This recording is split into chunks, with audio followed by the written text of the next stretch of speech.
Heyo, my Planet Coaster friends, Johnny5 Alive here, and welcome back to another episode of Coaster Spotlight. And in today's video, we're going to be looking at Corkscrew with Bayencurve element created by Campbellin. So stay tuned, and let's check it out.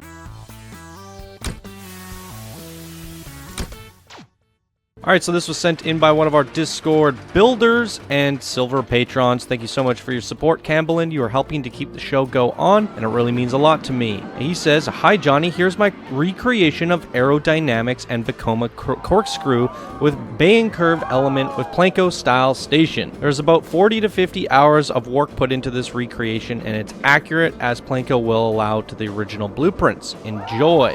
And then on the Steam Workshop page, it says, history. The Corkscrew with Bayencurve was a steel roller coaster type manufactured by Vekoma and designed by Aerodynamics. It debuted in 1979 as Super Wirbel in Germany. The most famous in UK was the Corkscrew located at Alton Towers, Staffordshire from March 1980 to November 2008. It was the park's oldest ride and considered the greatest factor in promoting the new theme park to the British public. It was one of the first double-inverting coasters in Europe and the first in UK, so it received much publicity and avid popularity in the 1980s. Waiting times for the ride frequently reached 6 to 9 hours during the first few months of operation at Alton Towers, and the park would often be forced to close early if it found itself swamped with visitors long before the evening ever came. In October 2008, after 28 years of service, Alton Towers confirmed that the ride was to be dismantled at the end of 2008 season to make room for the 2010 attraction 13, codenamed SW6, Secret Weapon 6. On the 9th of November 2008, the park held a special event in honor of the attraction in which the Corkscrew completed the final circuit of its 730-meter track. The official date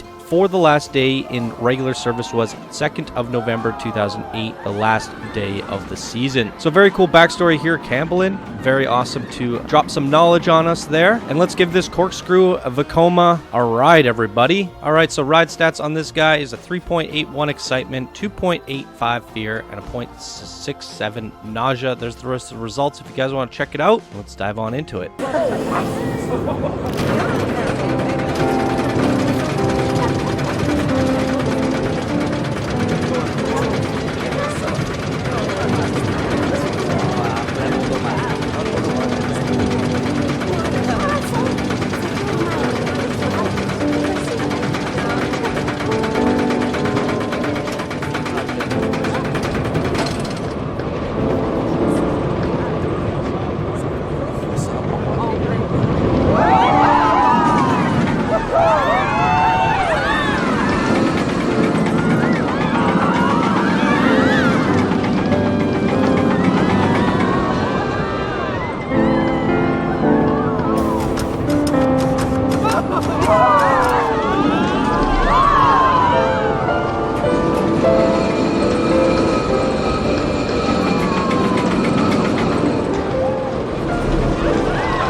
All right, really awesome recreation from Camblin.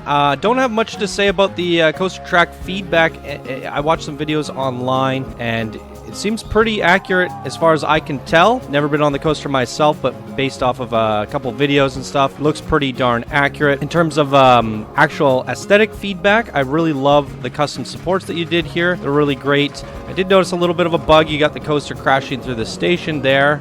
Not that big of a deal though, and I was a little bit curious about the boarding station, because let's play this back to my setup.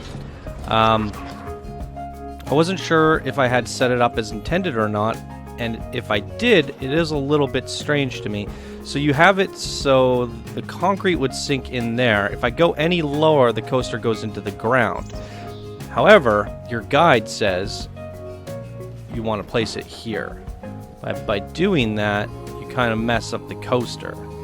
So what I assumed would need to be done is I sink it into about here and then raise the ground at the boarding station to match here. So what I end up doing, as you can see here, is I terraform the ground a little bit at the front. So I was a little curious to know why you did that and why I didn't just have the actual queue at ground level, and why the guide is kind of misleading. So I don't know if that was intentional or if it was meant to be raised up just in this one little square area. I found it a little bit odd is all, but once you get it all set up, it works. However, even doing that, you end up having floating bushes, because if I raise the ground here, I raise it into the coaster. So a little bit confusing there on the setup, but everything else is pretty darn nice, and it's a great little recreation. And love the backstory and the history, the dropping knowledge of this Vekoma corkscrew. So really cool there, Camblin. And yeah, so there you go, everybody. That's going to do it for this episode of Coaster Spotlight. If you guys enjoyed, please be sure to smash that like button. If you're new to the channel, subscribe for more daily Planet Coaster videos. And if you guys would like to support the show and keep it going, you could do so by becoming a patron. All right, everybody, thank you guys so much for watching, and I hope you all have a fantastic day, and we'll see you guys in the next video. Bye now.